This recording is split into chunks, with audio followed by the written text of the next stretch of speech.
नमस्कार, स्वागत है आपका संक्षेप में। मैं हूं आपके साथ पारुल। आज बात करेंगे बारिश के बहाने की और सियासी ताने बाने की। पूर्व मंत्री नरोत्तम मिश्रा ने एक व्हाट्सएप मैसेज का हवाला क्या दिया, सियासत में हलचल मच गई। देखिए रिपोर्ट, उसके बाद हम करेंगे इस मुद्दे पर चर्चा की शुरुआत।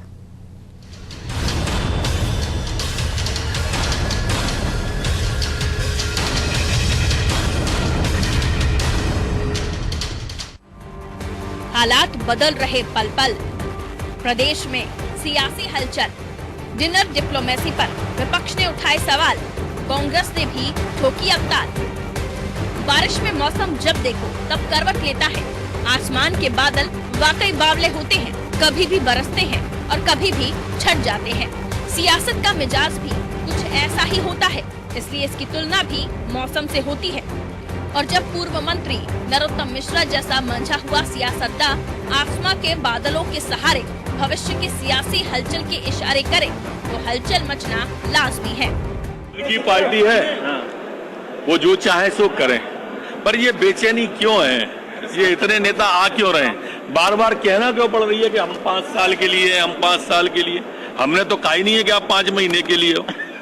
अभी व्हाट्सएप एक आया, उसका अर्थ जरूर आप सबसे पूछता हूँ कि बोले गोवा के समुद्री तट से कोई मानसून उठा कर्नाटक होता हुआ मध्य प्रदेश आ रहा है, वो मौसम सुहाना करने। पता नहीं क्या है, वो व्हाट्सएप का अर्थ ही ढूंढता फिर रहा हूँ। नरोत्तम मिश्रा ने वायरल मैसेज को लेकर मौका देखकर चौका क्या मारा। सत्ता पक्ष भी चौकन्ना हो गया और सरकार में सब कुछ ठीक ठाक होने यानी मौसम सुहावना होने की दुहाई देने लगा। ये कोई चर्चा का विषय नहीं है। देखिए, हमारे कोई लीडर आदरणीय सिंधिया जी और आदरणीय मुख्यमंत्री जी के साथ में हमारे मंत्रिमंडल के साथी आदरणीय मुंशी भाई सिलावट नीचे करना था। वो डिनर में हमें हमारे सभी मंत्रीगण और सभी आदरणीय विधायकगण वहाँ पहुंचे थे।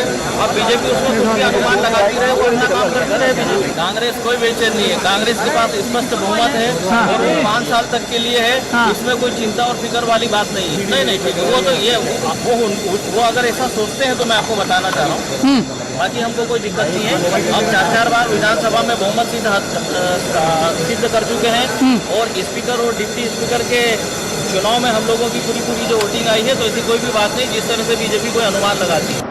हर 8-10 दिन में विधायक दल की बैठक होती है। जब सत्र चलता है, ये बैठकें होती ही पूरे पिछले सप्ताह का आगे क्या करना है विधानसभा में, तो उस पर चर्चाएं होती है। तो ये एक साधारण प्रक्रिया है। सब लोग एक है, सब कमलनाथ जी के नेतृत्व में है, एक अम्ब्रेला में है। आदरणीय सिंधिया जी भी कल आए, तो सबको मैसेज देखेगा कि सब लोग को अपनी मजबूती के साथ रहना है, कांग्रेस को आगे बढ़ाना है। कोई शक आप लोग हमेशा पहले भी कहते रहे मंत्री भगवान से प्रार्थना कर रहे हो। आप लोग मेरे लिए ईश्वर से, अल्लाह से, वाहिगुरु से प्रार्थना कर रहे हो मेरे लिए। आपने अपनी मांग रखी क्या?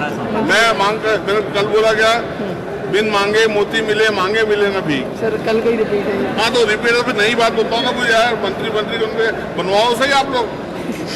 आज अब सीएम साहब आए तो फेर लो लेटर में मैडम इतनी सीरियस बात मैं कर रहा हूँ, हंसी में डाल दे दी।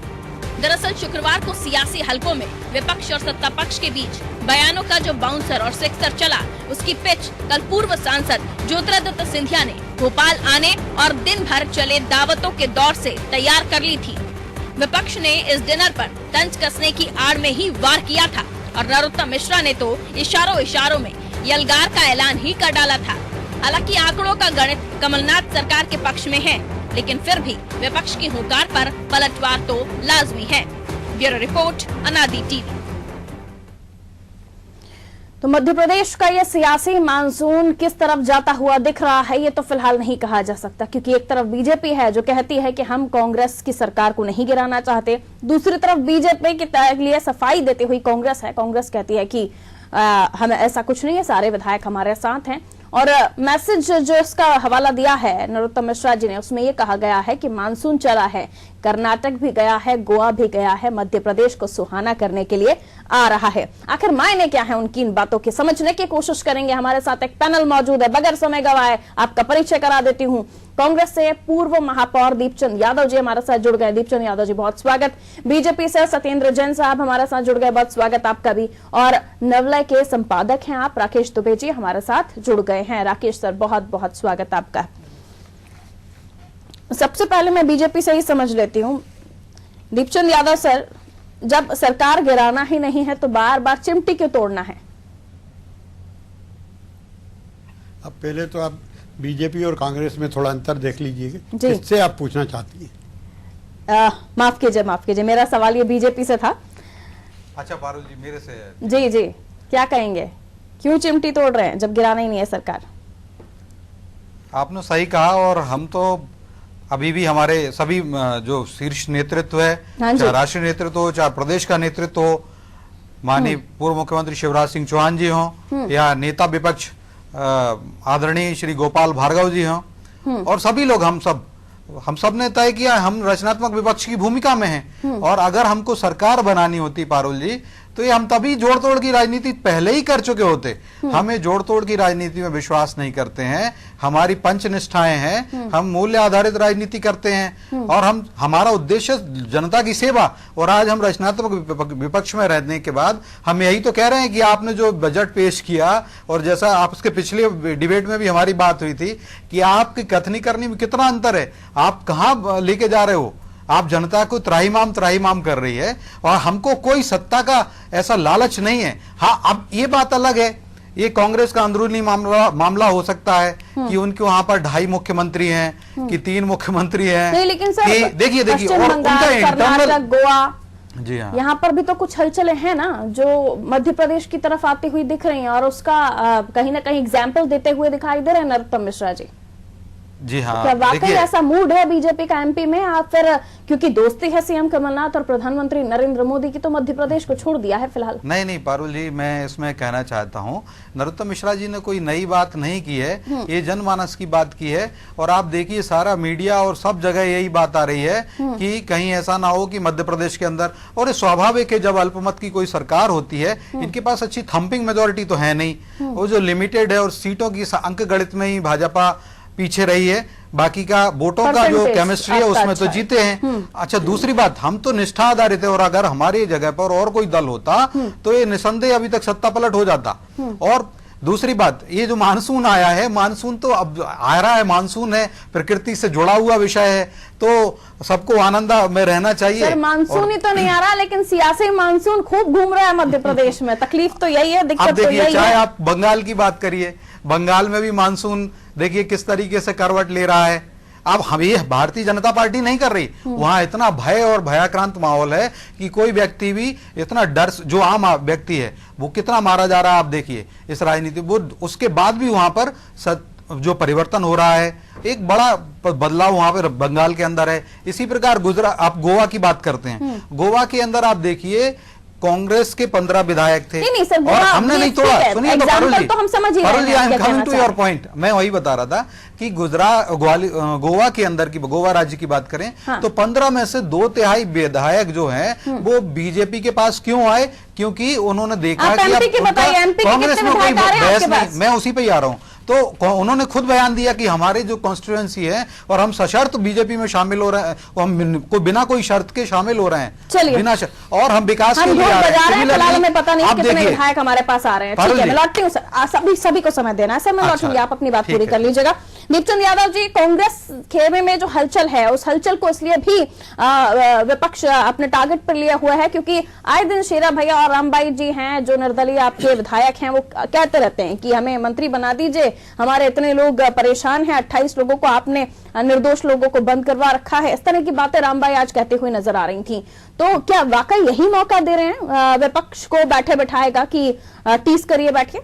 देखिए पारुल जी, सपने देखने का अधिकार सबको है। अगर भाजपा सपने देखना चाह रही है, देख रही है, हाँ। तो उस पर कोई रोक तो लगा नहीं सकता है। शेरा भैया रामबाई भी एक चीज, दूसरी चीज मैं बता रहा हूँ कि नरोत्तम जी की बार बार बात आ रही है। नरोत्तम जी की बड़ी बहुत पुरानी इच्छाएं बलवती होती जा रही हैं। जब वो भारतीय जनता पार्टी में की सरकार यहाँ पे थी शिवराज जी थे, जब भी क्या क्या गुजरा, क्या क्या उनकी अभिलाषाएं थी, वो किसी से छुपी नहीं है। वो अपने आईने में जो वो देखना चाहते हैं कि वही जो उनका सूरत है वो दूसरे लोगों में भी देखना चाहते हैं। तो मैं नरोत्तम जी से, वरिष्ठ नेता हैं कांग्रेस के, वो बीजेपी के दिग्गज नेता हैं, मैं उनसे कहूंगा कि ज्यादा उछल कूद मत करिए, आप अपनी सीमा में रहिएगा। और कांग्रेस पार्टी इंटैक्ट है पूरे, और 5 साल सरकार चलेगी, अगले 5 साल में भी कांग्रेस की सरकार रहेगी, इसमें कोई दो राय नहीं है। नंबर दो ये आने जो लोग आते हैं, सभी पॉलिटिकल पार्टीज में उनके नेता आते हैं, उनका स्वागत होता है, डिनर चलते हैं। ये तो पिछली सरकार ने, शिवराज जी की सरकार ने तो सरकार के पैसे पे न जाने कितने डिनर कर डाले, और उसका लाभ अगर मध्य प्रदेश को चाहे इन्वेस्टर्स मीट में किया हो, चाहे पंचायतों में किया हो, चाहे ये पंचायत कोई वो पंचायत कहीं ना रहे, सब चीज कई पंचायतें की, उन्होंने अरबों रुपया, करोड़ों नहीं अरबों रुपया इन पंचायतों में प्रदेश की जनता का, गरीब जनता का खर्च कर दिया। और उसका लाभ किसको मिला? सिर्फ अपनी सत्ता और सत्ता की बचाए रखने के लिए। रोज डराने वाले लोग हैं आपको दीपचंद जी, शेरा भैया, राम भाई, और अंदर खाने का कुछ लोग बैठे बैठाए थोड़े से पटाखे फोड़ते रहते हैं। मैं आपसे तो ये जो अंदर खाने डराने वाले लोग हैं, इनका इलाज क्यों नहीं हो रहा है? कोई अंदर खाने कोई बात नहीं है। कांग्रेस में डेमोक्रेसी है, हर आदमी को अपनी बात कहने का अधिकार है, और सब अपनी बात कर रहे हैं। लेकिन यहाँ तक अनुशासन का सवाल है, हमारे पूरे जितने भी विधायक हैं सब इंटैक्ट हैं, सब पार्टी के नीतियों सिद्धांतों के प्रति प्रतिबद्ध हैं। अलावा जी तो कह गए हैं कि हमारी बात कांग्रेस ने नहीं सुनी तो मैं पार्टी छोड़ दूंगा, हम निर्णय लेने के लिए स्वतंत्र होंगे। वो क्या कहते हैं, क्योंकि बहुत सी बातें तो मैं मीडिया पे देखता हूं, हम मीडिया पे देखते हैं बहुत सी बातें। जब आप कोई मुझसे प्रश्न करेंगी तो मैं उसका जवाब दूंगा कि नहीं दूंगा। अब आप प्रश्न ऐसा करेंगी, उसका मुझे अपने तरीके से जवाब देना पड़ेगा, ये तो आप मान के चलिएगा। अगर किसी से कोई प्रश्न पूछता है तो उसका जवाब देना उसका नैतिक और प्रजातांत्रिक दायित्व हो जाता है कि वो देता है। लेकिन जहां तक कांग्रेस पार्टी की सरकार का सवाल है, और अभी बड़ी हवाओं की बात हो रही थी, इससे तो पार्टी का चरित्र दिखता है। आपने गोवा में उस टाइम में क्या करा, जब हमारी मेजॉरिटी और लार्जेस्ट पार्टी होते हुए आपने अपनी सत्ता के बल पर, दिल्ली की सत्ता के बल पर आपने अपनी सरकार बना ली। अभी मैंने पहली बार सुना है, मेरा काफी लंबा राजनीतिक जीवन है, कि आपने कर्नाटका के एमएलए को बंबई में रखा और बंबई में उनसे मिलने के लिए नहीं दिया, और पूरी बंबई, क्योंकि बीजेपी की सरकार है, वहां पर उनको मिलने जाने के लिए पुलिस का पहरा लगा दिया गया। वो उनकी पार्टी के लोगों को, नेताओं को उसको मिलने नहीं दिया। चलिए मैं लौटूंगी आपके पास। मैं जो सवाल पूछ रही हूँ उसका जवाब आप नहीं दे रहे हैं, मैं लौटूंगी आपके पास। सवाल मेरा फिर से वही रहेगा, जवाब सोचिएगा। सर दुबे सर, मैं आपके पास आना चाहती हूँ। जिस तरह के हालात इन दिनों मध्य प्रदेश में बन रहे हैं, आपकी नजर क्या कहती है इन चीजों पर? जो घटनाक्रम चल रहा है, सिंधिया साहब आते हैं, एनर्जी दिखाई देती है सभी में, डिनर होता है, और उसके बाद जो है, इस डिनर के बाद चुटकी लेता है विपक्ष और कहता है कि जो मानसून चला है अब मध्य प्रदेश भी आएगा। ये विभीषण क्यों टेंशन दे रहे हैं मध्य प्रदेश में कांग्रेस को? देखिए, कुल मिलाकर राजनीति में एक चीज है, कहीं पे निगाहें कहीं पे निशाना। बिल्कुल।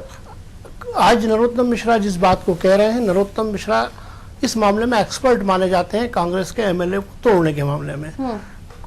पिछला विधानसभा सत्र उसका उदाहरण है, जब कांग्रेस सदन में अविश्वास प्रस्ताव लेने आ रही थी, उसी दिन जो है सदन के उपनेता राकेश चतुर्वेदी पाला बदल के भारतीय जनता पार्टी में चले गए थे। भारतीय जनता पार्टी के लोग इस मामले में थोड़े सिद्धस्त माने जाते हैं, चाहे वो गोवा का उदाहरण रहे, चाहे कर्नाटक का उदाहरण रहे। अब बात तो ये है कि जो इस ट्वीट पर बात नरोत्तम मिश्रा आज कर रहे हैं कि गोवा से चला हुआ मानसून, कर्नाटक का मानसून मध्य प्रदेश की तरफ आ रहा है। मध्य प्रदेश में बौछार तो दिख रही है, लेकिन ये बौछार दोनों तरफ में किसको भिगोएगी ये कहना मुश्किल है। बिल्कुल। भारतीय जनता पार्टी यदि आगे बढ़कर असंतुष्टों को हवा दे रही है, तो कांग्रेस भी बैडमिंटन की तरह इस खेल को खेल रही है, पीछे जाकर एक लंबा सा शॉट देने की। अभी आगे आने वाले 3 दिन इस बात को तय करेंगे कि मध्य प्रदेश की राजनीति की दिशा किस तरफ जाएगी। कल संभवतः निगम मंडल के अध्यक्षों की सूची कांग्रेस की ओर से जारी होगी। उसमें मंत्रिमंडल से कुछ लोग निगम मंडल की तरफ भेजे जा रहे हैं, कुछ निगम मंडल के बहाने असंतुष्टों को भी संतुष्ट करने की कोशिश हो रही है। लेकिन ये प्रयास कितने कारगर होंगे ये वक्त बताएगा।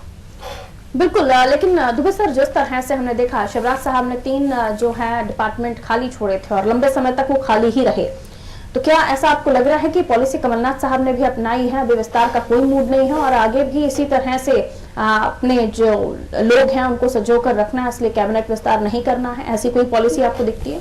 देखिए, कांग्रेस में जो 3 बड़े गुट हैं उसके हिसाब से इस समय मंत्री बने हुए हैं 8 और 9।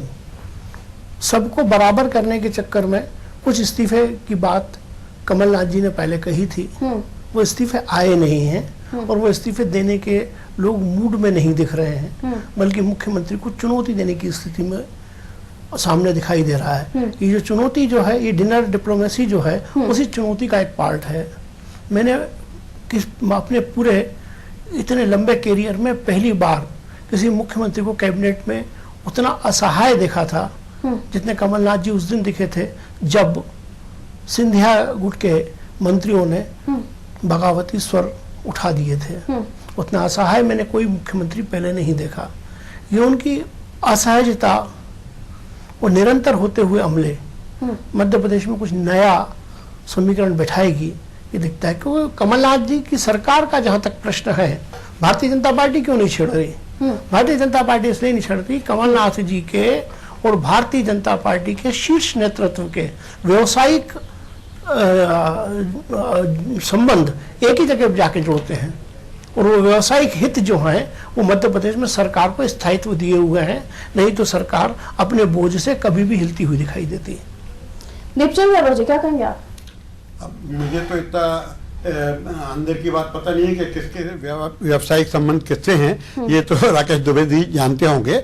लेकिन इतना मैं जानता हूं कि कांग्रेस पार्टी के जितने भी विधायक हैं और सपोर्टिंग जितने भी एमएलए हैं वे सब सरकार के साथ में हैं, कमलनाथ जी के साथ हैं। और कमलनाथ जी एक समझदार सीजन पॉलिटिशियन है और उनको सभी लोगों का पूरा सहयोग मिल रहा है। और मैंने फिर इस बात को दोहराता हूं कि ये सरकार पूरे 5 साल चलेगी और अगले 5 साल भी कांग्रेस की सरकार आप निश्चिंत हैं, कमलनाथ जी निश्चिंत हैं, तमाम तरह से जो मंत्री हैं वो भी कहते हैं कि ये सरकार पूरे 5 साल चलेगी। जरूरत क्यों महसूस हो रही है बार बार आपको ये बताने की? देखिए, हमें मुझे बताने की जरूरत नहीं। हाँ। आप पूछ रही हैं तो मैं बता रहा हूँ। और नहीं, जो प्रश्न करते मैंने अभी पहले भी कहा था, जब आप प्रश्न करेंगे तो उसका उत्तर तो जवाब देना ही पड़ेगा। और अगर हाँ कुछ लोग अगर जवाब में ये बताना पड़ता है कि आप गलत। देखिए पारुल जी, या तो मुझे बोलने दीजिए या फिर इनको बोलने दीजिए। समय समाप्त होने वाला है साहब, थोड़ा समय तो हमें भी दीजिए। शिष्टाचार होना चाहिए। इतना शिष्टाचार है, आप बोल झूठ बोले जा रहे हैं तो झूठ। आप गोवा में हुआ, आप सुप्रीम कोर्ट में चले जाते साहब। माननीय सुप्रीम कोर्ट है, आपने बोला कि भारतीय जनता पार्टी ने बहुत लोकतंत्र की हत्या कर दी और ऐसा कर दिया। अभी समय है हमारे पास, अभी समय है। मैं आपके बड़ा धैर्य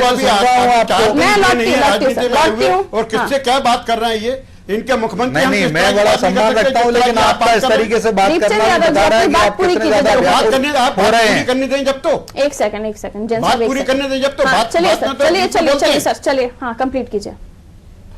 देखिए, मैं फिर बात ये कह रहा हूँ कि आप जो बात कर रहे हैं, हम लोग देश के अंदर प्रजातंत्र है और प्रजातंत्र में हर एक व्यक्ति को अपनी अपनी बात कहने का अधिकार है। और ये प्रजातांत्रिक तरीके से यहाँ पर कांग्रेस चुन करके कांग्रेस की सरकार बनी है। और मुझे पूरा भरोसा है, हम कुछ भी करते रहे, लोग बात कितने करते हैं, हमें वादों की बहुत बात पता है। हमें केंद्र की में भी सरकार बनी थी, उससे पहले क्या वादे किए थे, मैं हर एक आदमी के बारे में कहीं तो पूरा विश्लेषण करूंगा।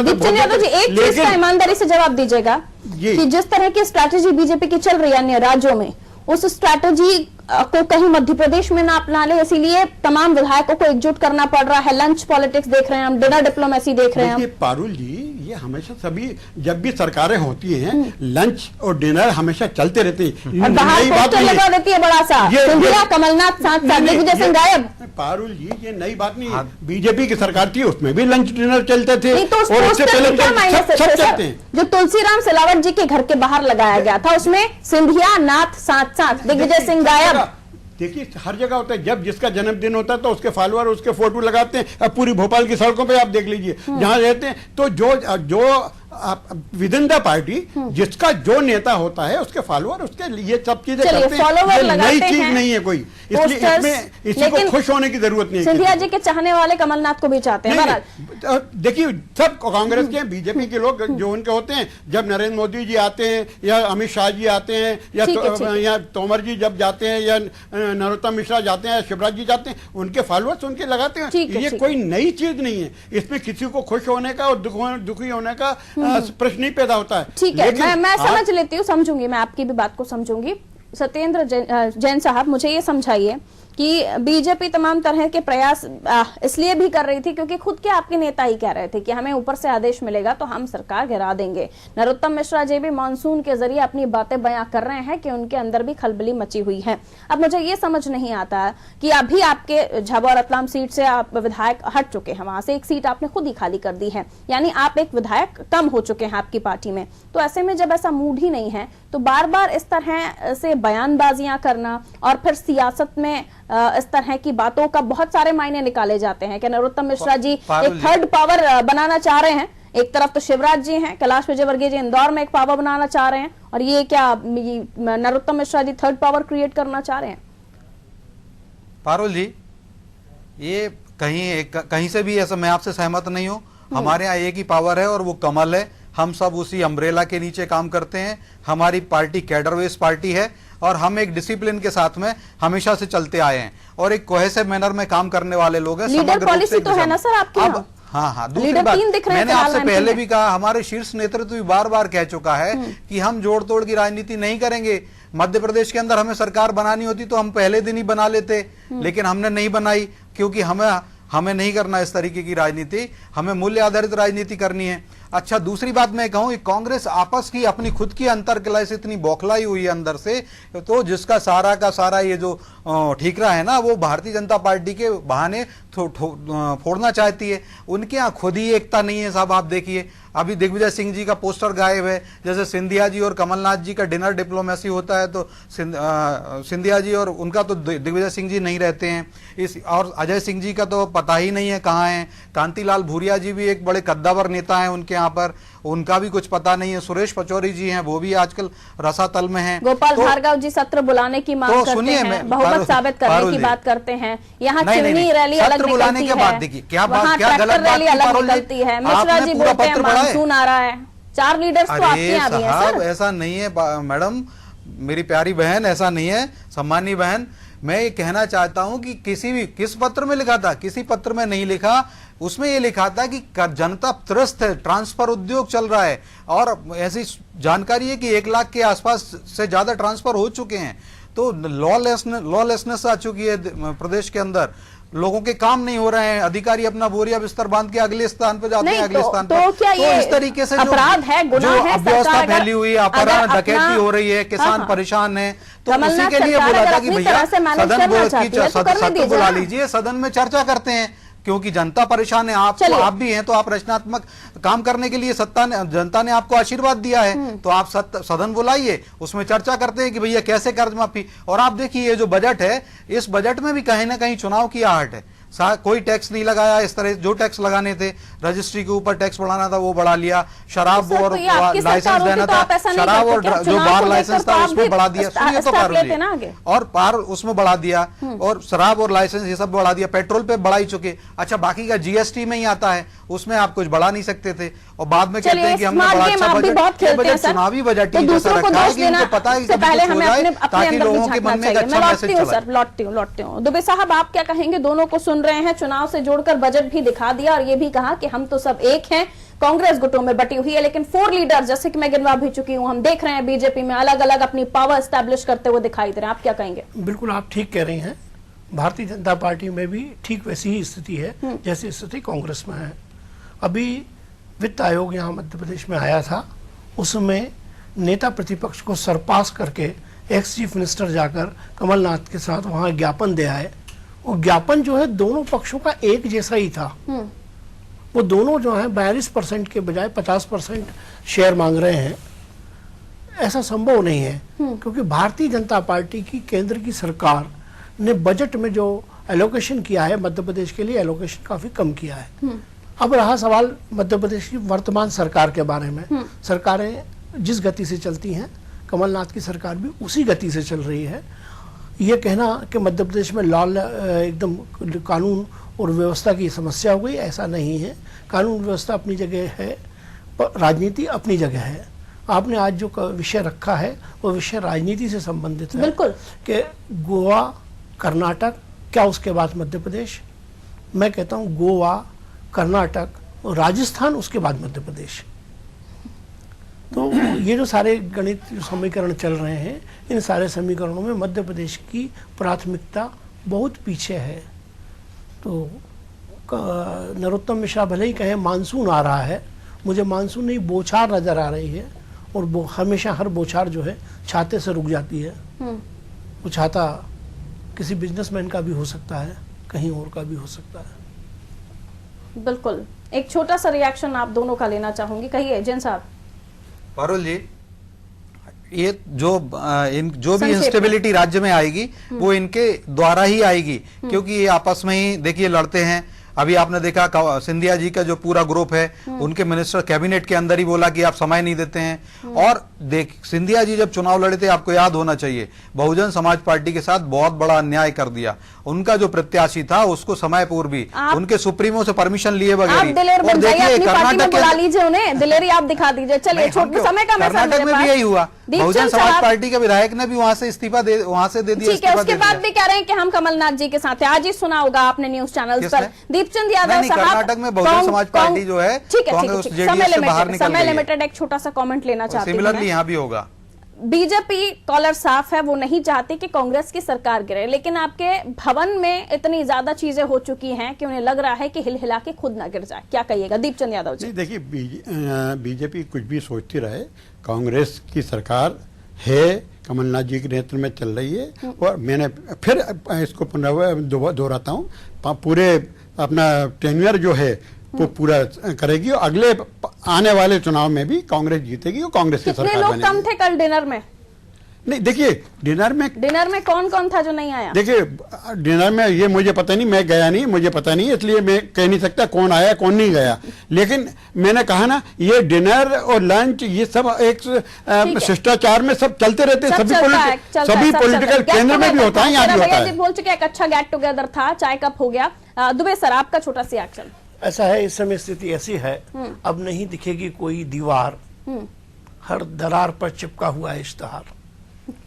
क्या बात है सर, बहुत शुक्रिया आप तीनों का हमारे साथ इस डिबेट में पार्टिसिपेट करने के लिए। तो कोई इश्तेहार नहीं दिखने वाला है, क्योंकि सत्ता में है कांग्रेस, सभी चाहते हैं कि हम बने रहें, हमारी पार्टी जो है 5 साल तक सत्ता का सुख भोगे। अब ऐसे में कोई भी नेता नहीं चाहता कि सरकार गिरे, ऐसे में इन सभी को साथ रहना जरूरी है। तो साथ रहने के लिए डिनर भी हुआ, लंच भी हुआ, चाय कॉफी भी हो गई, सेल्फी भी हो गई। और ऐसे में अगर सपने देख रही है बीजेपी के कुछ कर पाएगी, तो ऐसा लग नहीं रहा कि कोई मानसून यहाँ फिलहाल आने वाला है। दुबे साहब ने भी साफ कर दिया है कि भाई बौछारें दिख रही हैं और बौछारों के लिए छतरी काफी होती है। मुझे दीजिए इजाजत, आप देखते रहें अनादि टीवी। नमस्कार।